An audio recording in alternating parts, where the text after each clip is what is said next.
I'm Mara Webster with In Creative Company, and I'm so thrilled today to be talking about the new Apple TV Plus show City on Fire. We are joined today by cast members Wyatt Oleff and Chase Suey Wonders.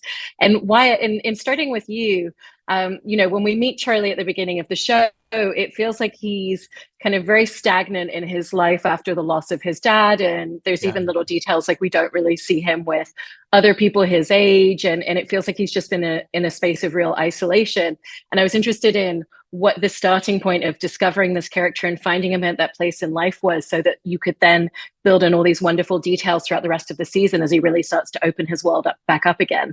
Yeah, 100%. I think working with Josh and Stephanie super closely helped a lot with that. Being able to talk to them about this character, where he is at the start of the show. Like you said, he's kind of a little lost, and not a little lost, very lost, and is trying to find his place in the world. And then again, through Sam, finding his place, finding his footing, then losing that, and finding his own footing just as himself. And like, that's what I love about him. He's such an active character, and figuring out his role and everything. He gets to be the one to like insert himself into this world, and he kind of works as sort of a surrogate for the audience to live through his eyes and experience the world through his eyes, because it's all new to him as well. And I think that's what's so fun and interesting about him. And he's such a fun character to play, because he starts out as like that awkward, not sure of himself, and then he becomes confident. He becomes himself. He fully realizes, well, maybe not fully, because that never happens in real life that quick, but he, for what he needs at the time, becomes himself. And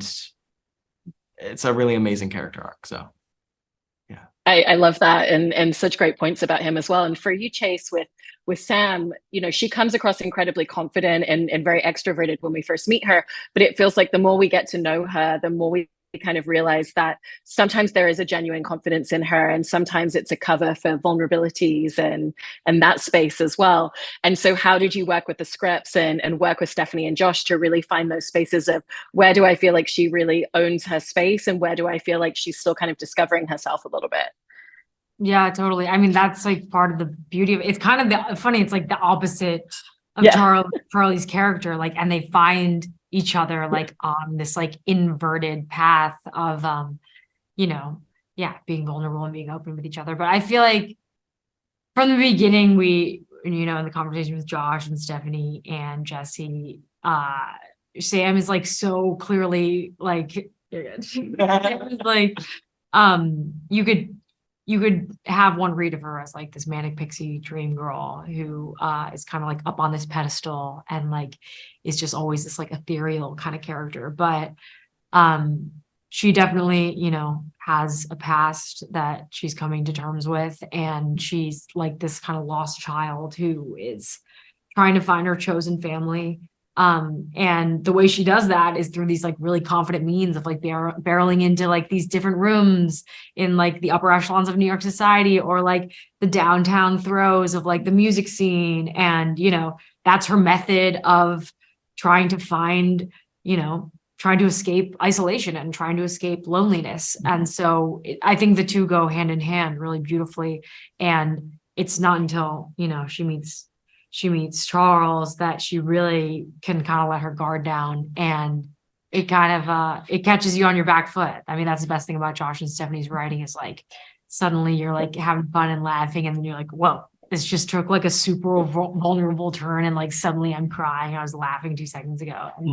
And I think, she is definitely both sides of that, and that's what's so fun to play. Is like, what is she presenting as versus like what the storm that's like raging with it. And I love that point about the two of them kind of starting on opposite sides, and then as they kind of journey towards the middle, finding this like real connective thread. And so how did the two of you work together to find the delicacy of, they're opening up to each other kind of like very gradually at first, but then there's this really intense trust, and they go from strangers to kind of the person that the other one trusts the most in the world at that particular time. And so how did you make sure that you were kind of like really gradually building that arc, so it wasn't rushing it too quickly and also wasn't taking it too slow for like the combustible chemistry that exists with them? I mean, I feel like it's all on the page. Like, and I mean, I think the most exciting thing is like their first meeting, the power dynamic is so clear. Mhm. It's so clear kind of like who's in charge. And then shortly after that, like bit by bit, I think Wyatt and I we were both really conscious of the timeline of things and the timeline of the flashbacks to make sure it was that gradual, like breaking down barriers. Yeah, Right. absolutely. Yeah, I think as we got more and more of the episodes, as we got to see their story unfold, and even just like the first 2-3 episodes, like there's flashbacks in there that really define their relationship and show their most human sides of them just talking. And to have those scenes with one another and just to be comfortable working together was like, I mean, it was easy because Chase is great to work with and amazing. So it was like easy to just like fall right into the scene and like just do it. And I think again, through the direction of Jesse and help of Josh and Stephanie and the ones who created these characters, of course, we were able to experiment with how they interact with one another and I guess understand one another as well. And with some of what you're both describing as well, the show isn't linear in terms of the narrative and the way that we're getting to know these characters, and we're seeing the development of this friendship and relationship between the two of them. And so were there even logistical elements that went into just the process of really tracking all those details that you were both just talking about, because you're filming multiple episodes and the timeline of every episode is out of order as well? Yeah, totally. I feel, but that's also a testament to Josh and Stephanie, because I feel like I would be on set and like, or Jesse and I would be on set and I'd be like trying to improvise something and like trying to do like, you know, and then I'd be doing it. I'd be so like, and then find this like other entry point to the scene. And Jesse would be like, wait, but Sam doesn't know that yet. Like, we don't know that. Like, it's not in the timeline yet. And we're like, yes, back to the Bible, back to the Josh Schwartz and Stephanie Savage Bible. It cannot be messed with. Yeah, no, and for you, it's all Wyatt? very, it's all very smart and intricate writing. It's like so airtight that it's like, you know, the first time you read it, I mean, the first time I read episode 1, I was like, what is happening? There's so many characters that like, there was just a lot going on. But through a second read and even the first watch, like once I really saw it on the screen, I was like, oh, I get it. I get it now. Like I was like watching this all unfold and I was like, they're so genius. The way they interweave these stories, the way they like juxtapose scenes and also, you know, match cut scenes sometimes. It's like, it's just smart writing and like a lot of fun to watch, as if you were to see the similarities between characters or just how the story interconnects. Mm-hmm. And Chase, for you, with playing Sam, she's so connective to creativity. She is taking photographs herself, writing a zine, but she also has so much admiration and connection for other people's artistry and creativity as well. And so what were the most helpful inroads for you to kind of dive into that side of her and really understand it and kind of look at a lot of her cultural and creative taste as well as a character? I mean, I feel like music was a huge entry point. And just like thinking of like the kind of like, I don't think Sam's defined as a groupie, but like, you know, that mentality of like that obsession, just like thinking about what that comes from. And, you know, I think it comes down to like, I feel like artistry and like creativity is about connection and connecting with people and also like purging something like super personal. And you know, it's a cathartic experience. But I think, yeah, music, definitely music of the time period that felt so like anarchic and like that sort of like rock music that is in the show feels like it's like something guttural that like has to get out of you, that like it's like a necessity to like which, you know, that's the best kind of music, that's the best kind of films. Like it's stuff that like, oh, this is a story that has to be told. And I think like Sam feels that same way about like photography. Like when she's with Charles, like when she first sees him, it's through the lens of her camera, and she's like, this person has to be captured. Like this, you know, yeah, it's born out of necessity. And for you, Wyatt, in playing him, what did you feel like it meant to him to have someone just look at him in that way? You know, even just having someone look at him through the lens of a photograph and find this kind of muse-like quality in a way that probably nobody else has in his world, in his life before. I think he literally feels seen, like someone who finally gets to see him and understand him. And through their first conversation, not in the record store, but the one right after, talking about, you know, the shrinks and Charlie's dad, and like not having to explain everything to her, I think really pushes him to like trust her. And like, I mean, obviously he's enamored by her at first sight, but like there's a connection there that he feels where he's like, I don't have to explain everything to her. I don't have to, like, she just gets it. And when a person in your life just gets it, there's just no one quite like that. And I think that's what Charlie latches on to. And that's what makes the rest of their relationship so compelling, because they're both, even though they never say it or they never talk about it, you know, they could work on their communication a little bit. They both understand one another to the core, even if they don't know everything about the other. But and it's such a beautiful point that you bring up in terms of just him feeling seen for the first time by someone. And off the back of that, for you, Chase, did you kind of feel like, even though Sam is someone who has a lot of people in her world and in her vicinity, that there was just a real difference, and that for her as well, it was this element of someone seeing her as she really is for the first time? Totally, totally. And I think it's like it was a really cool aspect of her character to play. I mean, I feel like sometimes like the people who are the life of the party, the people who have like a million friends, the people who know everybody, sometimes they're the loneliest people. And that, I mean, that sounds really sad, but like, I think, you know, it takes, in reality, I feel like most people's circles or most people's, you know, they're small. And for Sam, she totally finds that in Charles, and you see a side of her that no one else sees, and maybe no one else has seen before. And so that was really special. I feel like coloring in a shade of Sam that potentially no one else, even herself, has never seen before. And I love that point from what you're both touching upon about just the silent language that they share between them. And there are so many moments in scenes where they don't even have to say how they feel or what they're thinking out loud to one another, because they just have this unspoken communication. And did you find that the scripts really gave you a lot of space to find those moments, or kind of like Stephanie and Josh were able to help you find a lot of that? 100%. Absolutely. I think that's all in the script, all of those moments where there's nothing happening, and it's all in the in-betweens of like them looking at each other, or just a lot of the small stuff is like what makes their writing so compelling. Is like, it feels very real, that like they don't need to say anything. They don't need to be like, I like you in this way. And it's not so direct. It's very subtle, and Yeah. and I love how human that feels.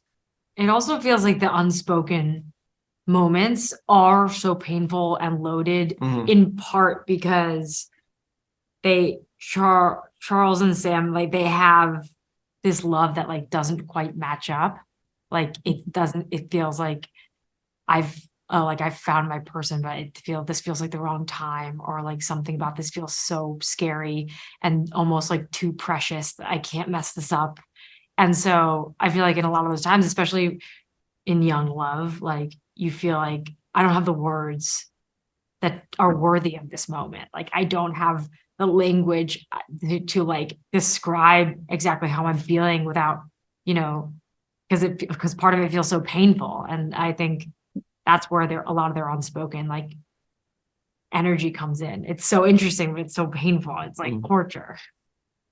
Yeah. And Wyatt, one of the things I wanted to ask you about at the beginning of the show is the moment where he finds Sam right after she's been shot, because I think there's a lot at play in terms of your performance with everything that he's processing, because it's not even just about Sam in that moment. It's about the emotions of having lost his dad and everything that brings to the surface. And then that kind of fight or flight instinctive moment where he's making the choice about, do I stay or do I run? And it's all just panic and adrenaline. And so I was just interested in how you kind of found a lot of the nuanced tones for your performance in a scene like that. Thank you. That was talking to Jesse, Josh, and Stephanie. That the first thing I asked them was like, what exactly is like the main emotion he's feeling? Because there's so obviously so much running through his mind. There's so many things that need to be like kind of layered in there, which, is good to know. And then I'm like, what's the main thing though? Is he like crying? Is he what is happening? And they're like, no, he's in shock. Like, this is just shock. Like, this is unbelievable, unthinkable. And through my collaboration with them, they were so open to my ideas and what I wanted to bring and present to them, and being able to be that comfortable with them, I think helped my performance as well. Just being able to like experiment, or they were willing to give me the time to get into it and do what I need to for it. And it's interesting because I feel like now that we've gone all the way through the show, I feel like I would play it differently now, if that would be fine with Josh and Stephanie and Jesse. But it's interesting when you go through, that was like when we first started filming the show, and then now I feel like I just have like a different relationship with it. And maybe that's just because like we've finished the season and we've completed the story arc. So going back now is like, I know where it maybe it just wouldn't have worked as well. Like I think, I don't know. Yeah, it's interesting. Yeah, thank you. Yeah, no, it was a great moment for you. And Chase, one of the really delicate things that it feels like you've managed to capture is the way that Sam is there's different pieces of herself that we see depending on the people that she's with. She's a ever so slightly different version than when she's with the band, than she is with Charles, than she is with Keith in the show. And so how did you kind of comb through the scripts and find a lot of those little details of the different interpersonal dynamics at play for her? And even just looking at the way that different characters describe her, because we get to see a lot of moments of people speaking about her to really figure out which pieces would come to the foreground with each of those different dynamics. It's really interesting that Jesse and I talked a lot about this, and a lot about how, with Keith, she's like a grown-up, like femme fatale. She's like the most confident, brazen version of herself. With Charles, she has this vulnerable side. And the fact that like even in the trailer, like every character is like talking about her and theorizing about her. I mean, it's interesting, like just thinking about, stories, these people's fascination with stories of like missing girls in the US, and just like how, people talk about them and the narratives that are spun around them. It's like fascinating that not only, while she was walking around, did people have different opinions of her, but like, once she's shot, like all these detectives are talking about her and theorizing about her. And Nico's character is like, has built this whole web around her and is creating art around her. And it's like, it's interesting, these types of people who can launch these massive narratives and conversations. And, oftentimes it's a lot of smoke and mirrors. It's a lot of like, stuff that isn't really actually who that person is. So it felt like a little bit of a, pressure to play like who is the type of person who could fill in all these narratives and like launch all these ships. So yeah. Absolutely. And, lastly for you, Wyatt, with obviously the fact that there's such a combination of grief at play for him, and to the point where he's so tied up that he feels like if Sam doesn't survive this, that he won't survive this. How did you go into kind of finding the dynamic and the presence of how that was going to play out for him as a character? Great question. What's so great about filming something in chronological order is that you experience these events as the characters do. And so being able to start with the initial shooting and then move into episode 2, that one where he's just dealing with his grief and just letting it all come out. And then at the end of that, he takes action to go, see her friends. And like, it's like this evolution, slowly but surely over time. And it's interesting because like we also continue to do flashbacks throughout the thing. And so whenever we would go back and do a scene, like Chase and I would do a scene for maybe the beginning of 105, and like doing a scene with her, with Sam, felt so surreal because in my mind, she's in the hospital and she's, it's such an interesting experience filming something that way. And like, there were moments where I was like, I had to take a moment because I couldn't distinguish. Well, it's not that I couldn't distinguish reality from fiction, but it was that that this character's emotions were coming up like unprompted. Like it would just be like, I would need to take a moment because this just feels so surreal. And it's interesting because I don't know if I exactly planned it out ahead of time, but it worked with the show, like just evolving this character's grief over time. And Yeah, it's a great question though. Well, thank you so much to both of you for talking about this. I really love your performances and I'm excited to watch the rest of the series. So thank you so much. Great questions. Thank you so much.